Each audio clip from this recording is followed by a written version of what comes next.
Imagine standing right at the edge of a cliff. You don't know if you'll fall or fly. Life throws those moments at us, doesn't it? Like a sudden job loss, maybe a relationship ending, a health scare, or just unimaginable loss. And these things, they don't come with a warning sign. Adversity, it really doesn't care who you are. So when something just shatters your world unexpectedly, do you tend to bounce back? Or do you feel like you might just fall apart? That's really the core question, isn't it? The heart of what we're exploring today. Exactly. And this deep dive, it isn't just about, surviving hardship. It's really about bouncing back stronger. The real keys to building true resilience after hardship. We're going to unpack what resilience actually is and maybe what it isn't, and share some practical, real-world ways you can build this essential life skill. Right. And the sources we looked at, they're clear. This isn't about just putting on a brave face or finding quick fixes, not at all. It's more about an enduring strength, one that's forged really in the fire of adversity. It helps you not just get through challenges, but actually grow from them, even when that feels completely impossible. Like a muscle, you mean? Something that gets stronger the more you challenge it. Precisely. Think of it exactly like that. A muscle that strengthens when you face things head on. Okay, so let's unpack this resilience muscle then. We hear the word resilience a lot. Sometimes people use it like grit or mental toughness. But what is it really? Is it just gritting your teeth? Yeah, that's a great question. And it's more nuanced than just pushing through. Yeah. Our sources define resilience clearly as adapting to change, recovering from hardship, and crucially moving forward. It's described as a life skill, something forged in adversity, not some, rare superpower you're born with. Okay, a life skill. And importantly, it doesn't mean you're immune to pain. You still feel the anger, the grief, the sorrow. That's human. The core of it is finding some kind of meaning in those really tough moments and learning how to keep going, both physically and psychologically. That's a really powerful distinction. So it's not about being numb. It's about how you navigate through the pain. How does that compare to, say, mental toughness? Because I feel like those two get mixed up all the time. They really do. And they're related for sure, but there's a key difference. Resilience is specifically that ability to recover quickly from difficulties, to bounce back. Mental toughness, though, it sort of adds another layer. It includes confidence, a positive approach, maybe seeing challenges more as opportunities. Okay. So you could say most mentally tough people are definitely resilient. But not all resilient people are necessarily mentally tough in that specific way. Resilience helps you survive, maybe, while mental toughness helps you really prosper and grow through it. That makes a lot of sense. Okay. And thinking about what resilience isn't, well, that leads us into some common myths, right? I think a lot of people assume it just means like believe in yourself and that's enough. Yeah, that's a big one. And actually, one source specifically warns that relying only on your own strength can, paradoxically, lead to failure. True resilience isn't blind optimism either, or just pretending everything's okay. You have to face the challenges, honestly. And it's definitely not about being self-sufficient. I mean, life's toughest battles, you really can't win those alone. I've also heard people say resilience means you just avoid anything difficult or you bottle up your feelings. That can't be right. No, you're absolutely right. It's not healthy.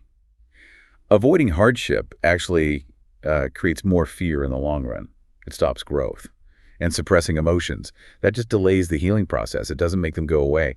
Our sources point out that even really strong leaders show emotional vulnerability. Acknowledging pain isn't weakness. Another myth is that it means being stoic, relying completely on your own effort.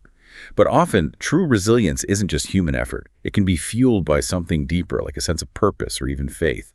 And lastly, it's definitely not about quick fixes. Distractions, substances, bad habits. They might feel good for a second, but they weaken you long term. It's not about being perfect or never stumbling. It's really about perseverance. Keep getting back up. Okay, so resilience isn't some fixed thing we have or don't have. It's this muscle we can build. So what are the exercises for that? How do we actually start building it? Well, fundamentally, it starts with mindset. Cultivating a resilient mindset. A key piece is shifting how you see yourself, moving from feeling like a victim to identifying as a survivor, or maybe even a thriver. Victim to survivor. Or thriver. I like that. Yeah.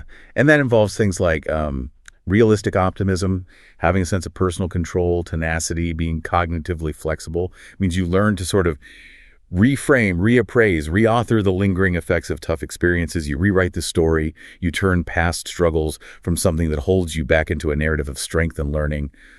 Optimism, as one source put it, it's the fuel that ignites resilience. Optimism as fuel. I love that. And that connects to the idea of a growth mindset, right? Seeing failure not as the end, but just a step. Exactly. Embracing a growth mindset changes everything. Success isn't some fixed destination. It is the journey. Learning from every experience, especially failures, actually becomes, well, maybe not enjoyable, but valuable. It reduces that intense do-or-die pressure, makes reframing setbacks as learning opportunities much more powerful. It lessens their sting. So it's not just the external stuff, it's how we process it inside, which brings us to emotions. It sounds like you actually have to feel the difficult stuff to move through it. You can't just bypass it. That's absolutely right. Accepting and processing feelings like sadness, grief, guilt, shame, anger, it's crucial. They're normal human reactions. The key thing isn't that you experience negative emotions, but what you do with those feelings, that's what's critical for adapting. Okay, but how do we do that without getting stuck in them? That feels like the hard part. And that is precisely where self-compassion comes in. It's huge. Think about how often are you way harder on yourself than you'd ever be on a friend going through the same thing. Like constantly. Yeah. Does that inner critic actually help us be resilient? Or does it hurt? It absolutely hinders resilience. Research clearly shows self-criticism makes us weaker. When we face failure, we're less likely to learn from it.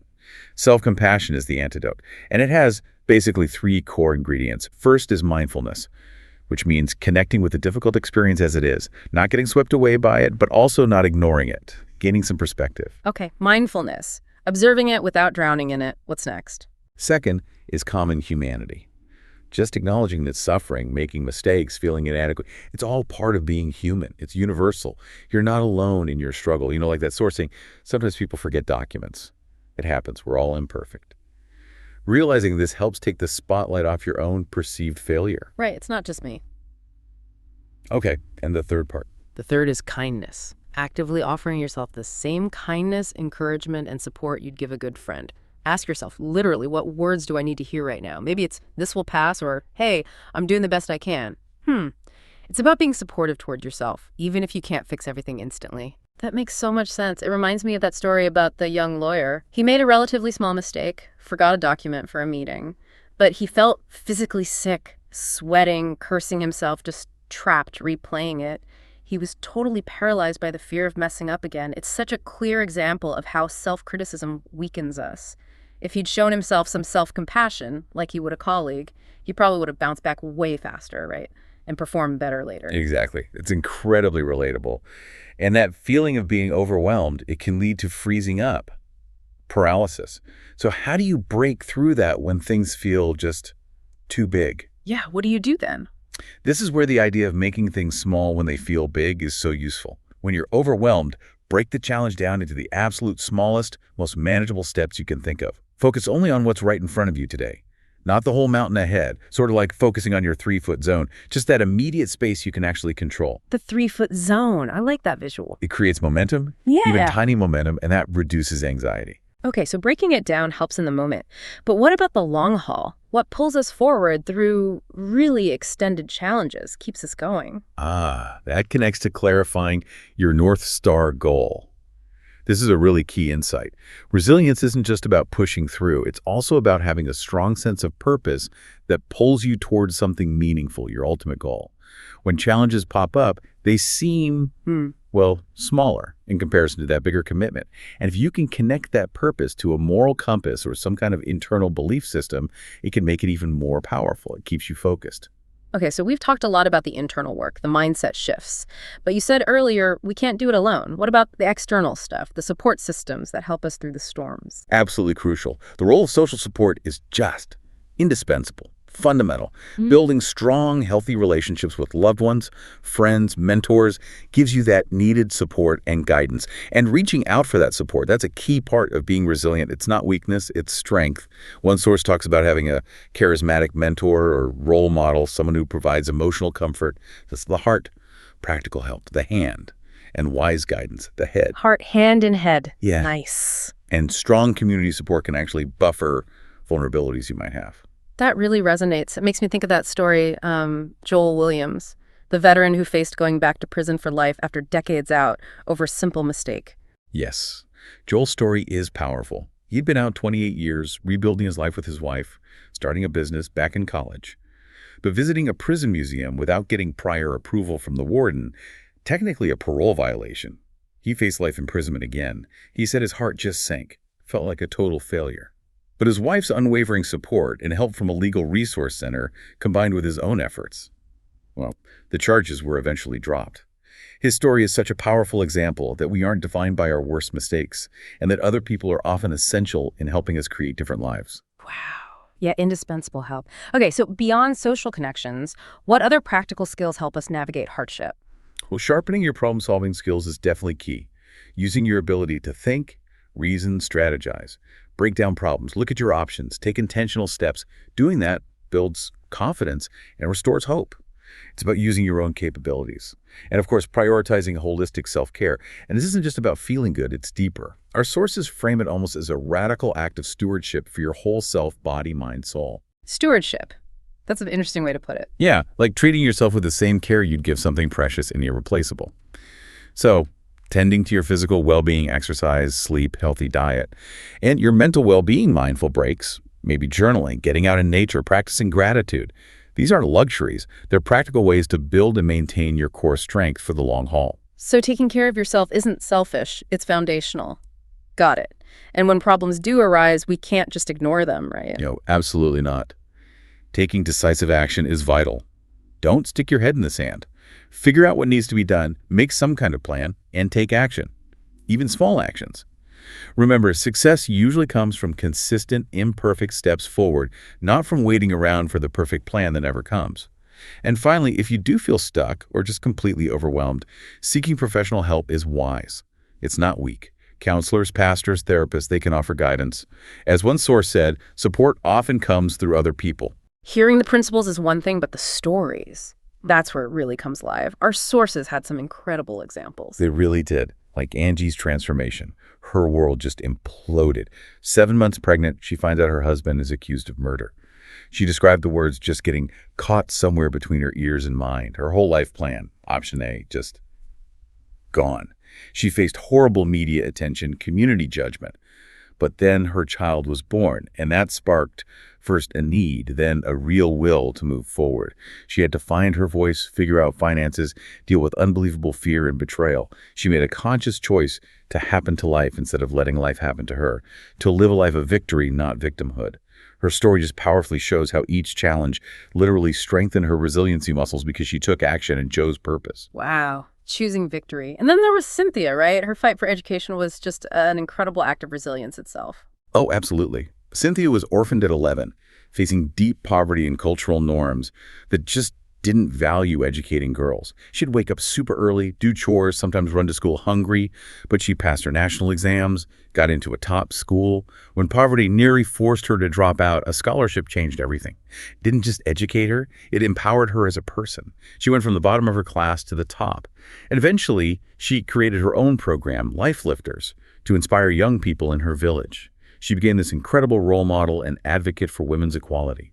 Her story just perfectly shows that power of a North Star goal and how education can fuel both personal and community resilience. These stories are just amazing. And finally, that point about the tortured aviators from the Vietnam War, that one was really surprising, almost profound. It really makes you think about extreme adversity and what's sometimes called post-traumatic growth. These were aviators shot down, imprisoned, tortured for years. Yet years after release, a significant number, like 61%, reported beneficial psychological effects. Beneficial, after all that. Yeah. Increased self-confidence, tenacity, a much greater appreciation for simple things, for relationships. They took immense pride in their service. Even after enduring torture and solitary confinement for up to 8 years, it just shows this astonishing human capacity for resilience and even growth under the absolute most horrific circumstances imaginable. So, wrapping this all up, Yeah.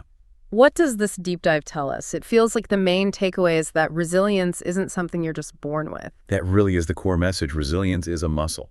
You can build it through conscious practice by applying these principles we've talked about. Things like shifting your mindset, that growth perspective, self-compassion, and also actively seeking support, taking those small, consistent steps forward. And it's not about just getting back to who you were before the hard times hit, is it? No, definitely not.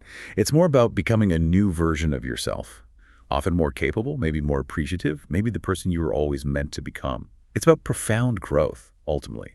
Not just surviving what life throws at you, but actually thriving because of it, in spite of it. So maybe the final thought for everyone listening is this. If adversity is pretty much inevitable, but growth is optional, what's the smallest, most courageous step you can take today, right now, to start redefining your story from one of just survival to one of profound growth?